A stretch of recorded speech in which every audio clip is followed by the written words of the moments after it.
Boa noite a todos. Mais uma vez eu quero agradecer, ao convite da Lourdes, do Roberto, meus amigos do coração, e esta casa também é do meu coração, apesar de eu frequentar e trabalhar e estudar também lá no Obreiros do Bem de Osasco, mas as duas, e aqui também, eu estudo, de vez em quando eu venho trabalhar um pouquinho, mais aprender do que ensinar, porque a gente tem muito a aprender, e é a minha casa do coração também. Então, que Deus e Jesus me iluminem, para que eu possa falar sobre um tema que me foi sugerido, com certeza, porque eu não sei se eu sozinha escolheria, que é caridade para com os criminosos. É um assunto que eu qualifico como bastante delicado, mas também bastante desafiador, não é?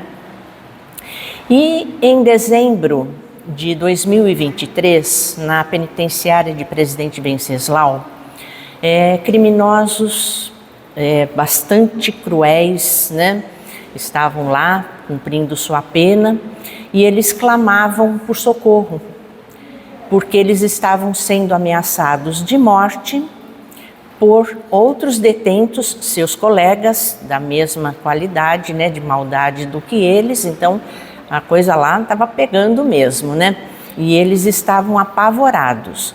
Quando este assunto chegou na mídia, muitos começaram a fazer julgamentos, e dizer as vítimas deles também devem ter gritado por socorro e eles não tiveram pena. Só que não cabe a nós esse julgamento, porque será que nós temos um grau de moralidade suficiente para julgar alguém dos atos que ele cometeu, por mais cruéis que sejam? Será que nós não tivemos um passado delituoso também e já está tudo bem, tudo tranquilo? Já melhoramos, mas será que não estamos em reparação ainda? Então nós não conhecemos todas as vertentes, nós não conhecemos as reencarnações deles, nós não conhecemos o propósito reencarnatório deles, nós não conhecemos a vida de encarnado que eles tiveram desde o berço até o dia de hoje. Então nós não temos meios de julgar ninguém, E principalmente nós que estamos aqui dentro, que nós já conhecemos a Deus e suas leis, nós conhecemos a Jesus e aos seus ensinamentos, a doutrina espírita e a luz que ela nos traz através do entendimento. Estes nossos irmãos não conhecem ainda.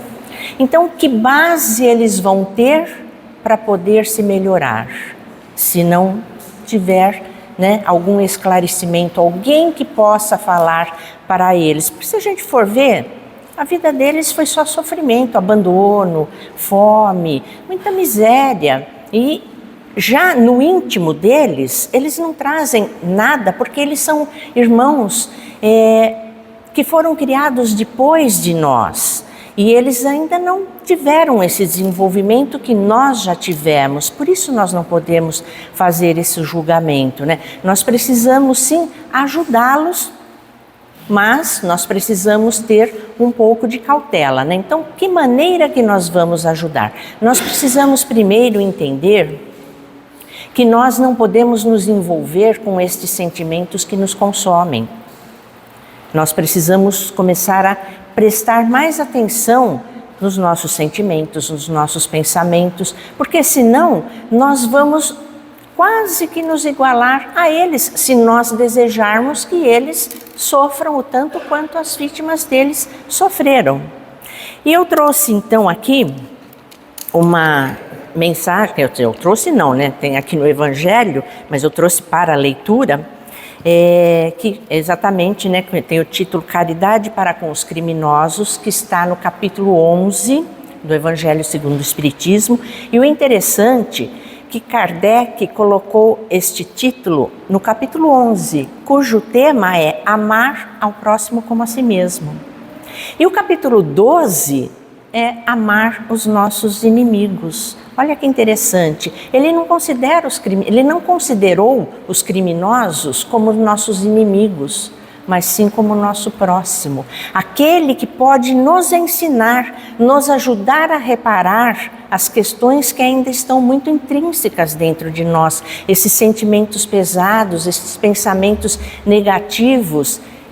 De que maneira? Às vezes acontecendo coisas, né? Crimes conosco, com a nossa família, com alguém que nós amamos, e nós vamos então começando, ou pelo menos deveríamos, a ver com outros olhos todas estas questões, sem revolta. Ainda o nosso instinto fala muito alto, mas a nossa inteligência deve ser superior ao nosso instinto já, porque nós já temos aí um caminho que a doutrina espírita nos dá. Então, por isso nós precisamos dar essa abertura para nós mesmos, para que a gente não cometa os mesmos erros que cometemos sempre, né? Desde sempre, desde que fomos criados. E eu acredito que o maior momento de insanidade espiritual que nós tivemos foi com Jesus, quando nós estávamos lá torcendo para que ele fosse crucificado.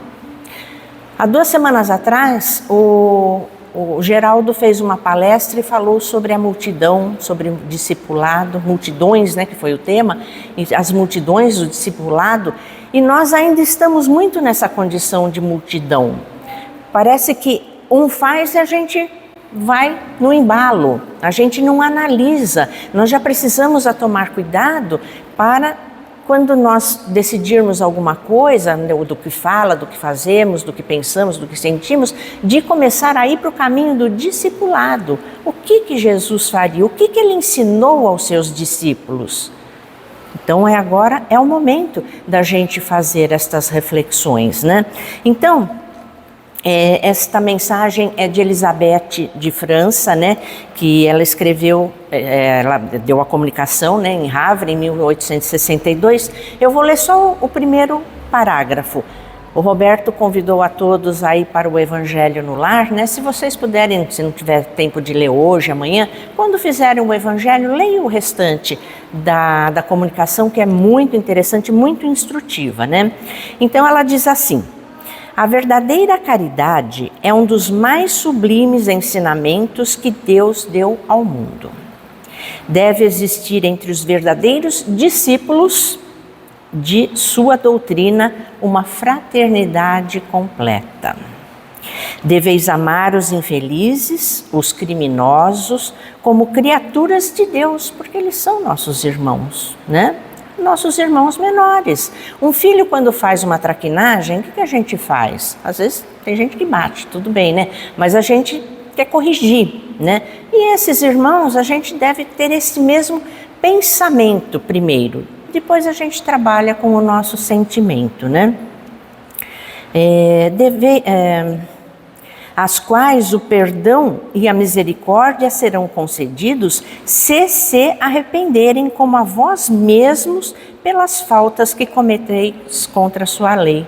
Aqui olha a realidade. Nós ainda não estamos isentos de não cometermos erros contra a lei de Deus. Nós ainda infringimos a lei de Deus. Uma delas é que nós ainda não conseguimos amar incondicionalmente. Nós escolhemos a quem amar. Nós escolhemos, né, certas coisas. É lógico que a gente não vai de peito aberto conversar com um criminoso, porque a gente não sabe qual é a reação dele. Não é este o convite, mas é através do pensamento e do sentimento que eles estão falando aqui, que a Elisabeth fala conosco, né?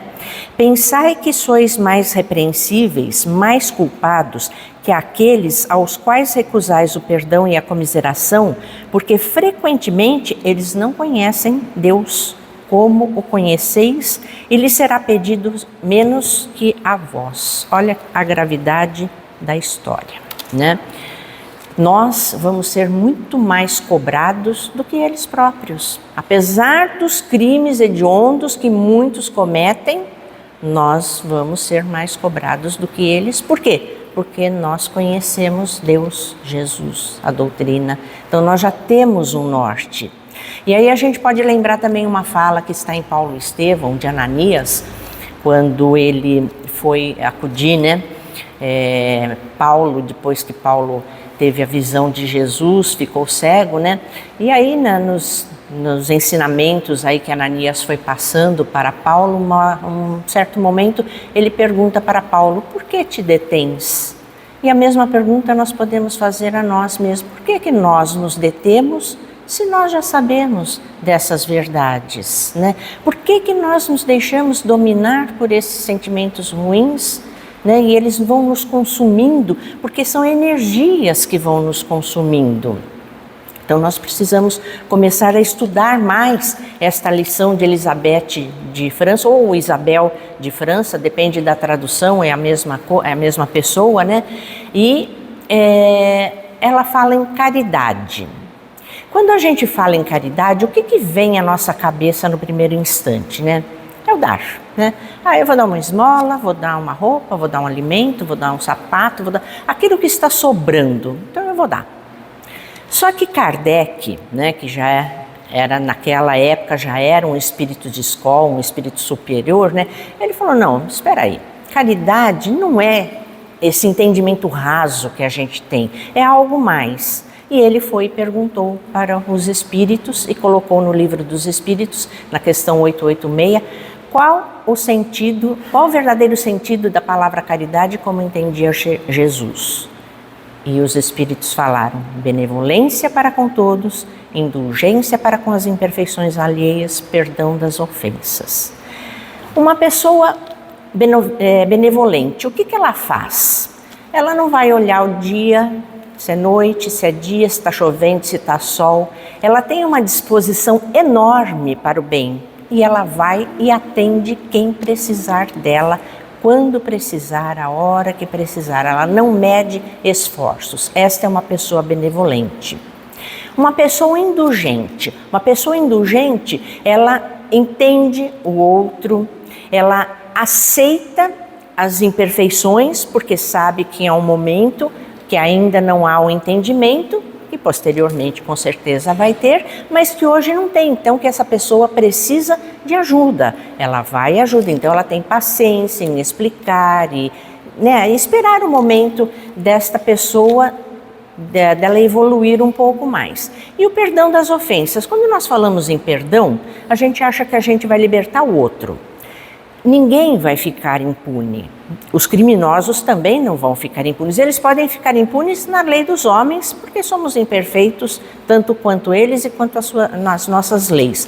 Mas quanto à lei de Deus, ele não vai ficar impune. Se ele não reparar hoje, vai reparar amanhã, em outra encarnação, sejam quantas precisarem.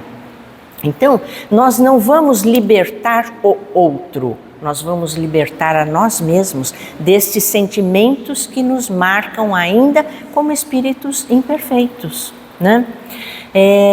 Então, aí Kardec entende, a gente também pode entender que a caridade não é simplesmente o dar. Também é legal a gente dar, né? Mas é muito mais profundo, é o doar-se. Eu vou me doar para o meu irmão, eu vou me doar para o meu próximo, o meu tempo, a minha disposição, né, a minha benevolência, a minha indulgência, o meu entendimento, tudo que eu tiver de bom, eu vou dar para aquele meu irmão. E a Elizabeth de França, ela fala com propriedade, porque ela viveu na época da Revolução Francesa.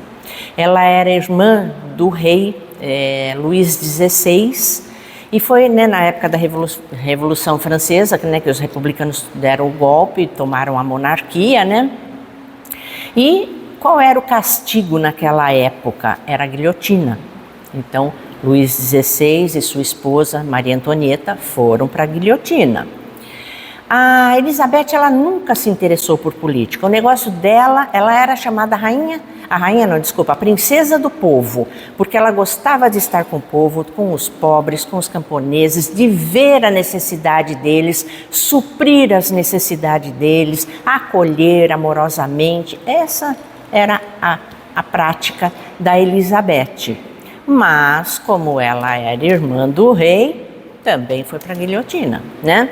Ela junto com a sobrinha, que era filha do casal, né, do rei e da Maria Antonieta, então as duas foram para a guilhotina.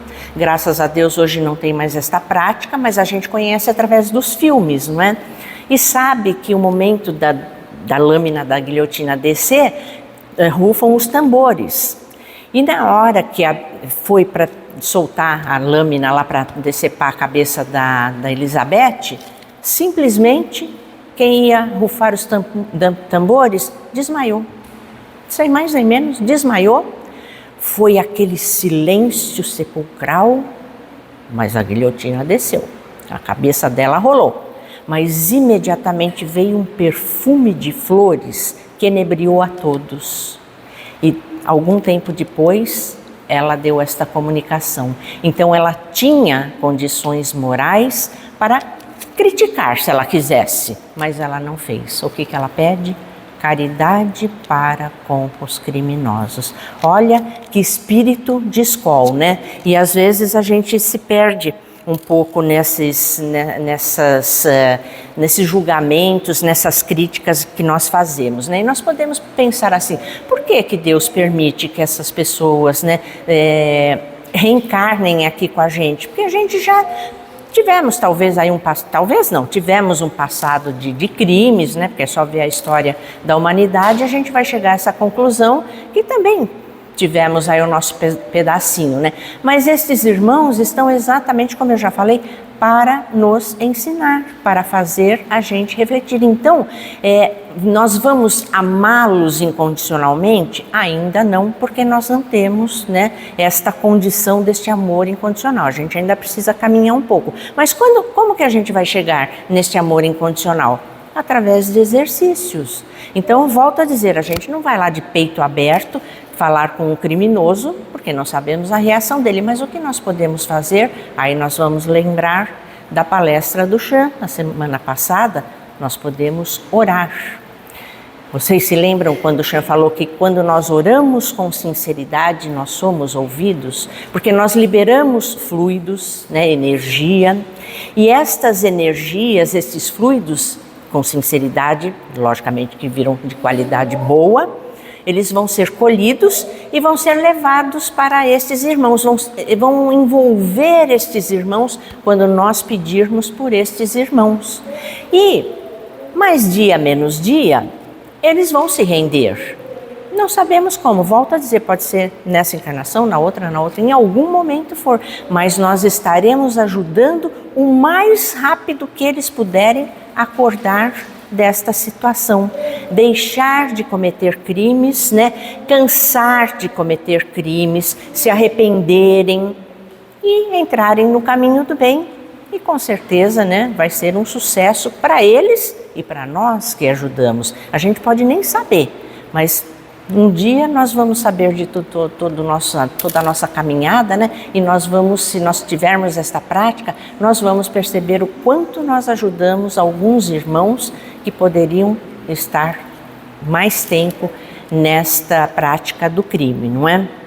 Então, é um tratamento profilático, né, para que nós possamos aprender a sermos melhores do que nós somos e ajudar a reparar o nosso passado que ainda não conseguimos, né, eliminar tudo que nós fizemos. Por isso que nós estamos habitando um planeta de prova e expiação. Mas amanhã a gente vai querer ir para onde? Para o planeta de regeneração.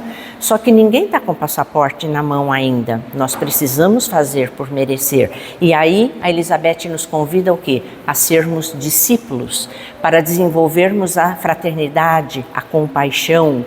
É só assim que nós vamos estar abertos para ir para um planeta melhor, que vai ser esse mesmo, né? Mas que nós vamos poder habitar este planeta de regeneração.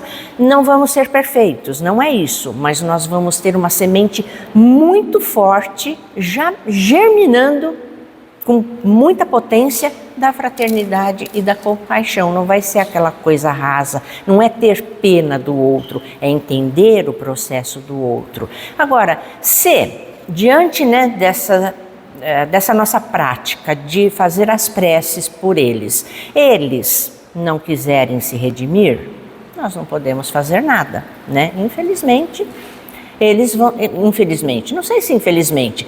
vão ser exilados para outro planeta. O que quer dizer isso? Que vai haver retrocesso? Não, eles vão para um planeta com a compatibilidade vibracional deles. Vão lá começar igualzinho aqui a Terra, quando, não sei se todo mundo já ouviu falar dos exilados de Capela, que pode ter muitos aqui dentro, que são exilados de Capela, estão aqui até hoje, começar a desenvolver o planeta. Vai lá esfregar pauzinho para descobrir o fogo. Eles vão perder o que eles conquistaram? Absolutamente, porque se a gente for analisar algumas pessoas, alguns criminosos, eles dão de 10 em muitos intelectuais, muitos cientistas, muitas pessoas que têm inteligência que a gente acha que são bambambãs. E eles parece que têm a inteligência mais desenvolvida ainda. Já conquistaram, só que ainda usam para o mal. A gente até fala, puxa, se essa inteligência toda fosse voltada para o bem, como não seria nosso planeta já bem melhor, né? Mas eles estão aí também cumprindo o seu papel, né? Nesses ensinamentos aí para nós, então nós temos que respeitar este momento. Se eles forem para lá, eles não vão perder a inteligência, eles vão levar, porque isso é uma conquista. E aí eles vão dar o impulso para aquele planeta se desenvolver, como aconteceu exatamente aqui conosco, né? E nós precisamos nos esforçar para estarmos habitando aí o planeta de regeneração. Outro pensamento também que a gente não deve ter: bandido bom é bandido morto. Quando as pessoas estão sem o corpo físico, elas têm um poder assim de ação muito maior do que quando nós estamos encarnados. A matéria nos limita muito. Então, eles desencarnados, eles podem estar até nos prejudicando, não que eles sejam já os nossos obsessores, mas às vezes com o nosso sentimento, um desejo para eles, que eles se deem mal, que eles sejam mortos, que peguem prisão perpétua e não sei o que, todas essas coisas que às vezes vêm na nossa cabeça e no nosso sentimento, eles podem por sintonia se aproximar de nós e acabar nos prejudicando, né, vibracionalmente. Nós podemos ficar doentes, nós podemos, né, ficar muito perturbados. Então, não é esse o pensamento ruim para aquele que pensa desta maneira, né? Nós devemos sim orar, não para que eles sejam mortos pela polícia. Vai acontecer naturalmente se eles forem enfrentar, se eles começarem, né, a produzir fatos que isso vai acabar nessa situação mesmo. Mas nós não devemos desejar isto, que eles fiquem encarnados o quanto eles puderem e que nós possamos ter a oportunidade de ajudá-los o quanto também nós pudermos, né? Bom, estou vendo lá que já são 8h30, né? Eu gostaria de ler um trecho também aqui de um livro, Pelos Caminhos de Jesus. O texto é A Era do Amor, o livro é de Amélia Rodrigues, psicografia do Divaldo Franco, e ela fala um pouco sobre justiça e punição. E eu gostaria que a gente levasse isso também para a nossa reflexão, né? Como eu disse, é um desafio para nós. É fácil? Não vai ser fácil, né? Principalmente se nós formos tocados por estas pessoas de pertinho, né? Mas nós estamos aí sendo provados a todos os instantes e isto faz parte da nossa caminhada também. Então ela diz assim: justiçar não significa punir, revidar com o mal que foi feito, tripudiar sobre suas misérias e ulcerações morais. Justiçar deve ser, antes de tudo, propiciar a oportunidade da reparação, da educação moral do rebelde, né, para a vida digna. Volto a dizer, não vamos, né, abrir o nosso peito lá para eles, mas a oração vai ajudar muito nesse processo. Mesmo à distância, se nós orarmos por eles com o nosso coração aberto, com sinceridade, vai chegar até eles, mesmo sem a gente conhecer, né? E ela continua: punir é reagir com ódio, cobrar erro com vingança, é ser pior que o delinquente, pois que este é infeliz, enquanto juiz, em nome da sociedade e graças ao conhecimento que possui, deve deve ser sadio emocionalmente e equilibrado nas suas decisões, a fim de ser melhor do que os criminosos. Isto, confirma aí que nós não devemos julgar a ninguém, E nós estamos aí na qualidade deles também, se nós agirmos de acordo, não agirmos de acordo com o que Jesus nos ensinou. E como Kardec colocou aqui no Evangelho segundo o Espiritismo, se nós não aprendermos a amar os nossos irmãos, o nosso próximo. Volto a dizer, ele não considerou inimigos, eles são os que nos ajudam a evoluir. Pensemos nisso e vamos mudar um pouquinho, essa nossa maneira de ser, porque ódio não conserta ninguém, A gente sabe aí que é o amor que cobre uma multidão de pecados. Então que possamos exercitar conosco mesmos este mandamento maior, que é a lei do amor, amar a Deus sobre todas as coisas e ao próximo como a nós mesmos. Nós queremos o bem para nós, então vamos desejar o bem para o nosso próximo, seja ele quem for. Que Deus nos abençoe, nos fortaleça, nos encoraje nessa empreitada, E que Jesus nos dê toda a segurança para que possamos fazer aquilo que foi proposto no nosso planejamento reencarnatório, que é ajudar a todos aqueles que estão à nossa volta. Ajudar o máximo que nós pudermos, sem esmorecer, com fé e com esperança. Muito obrigada.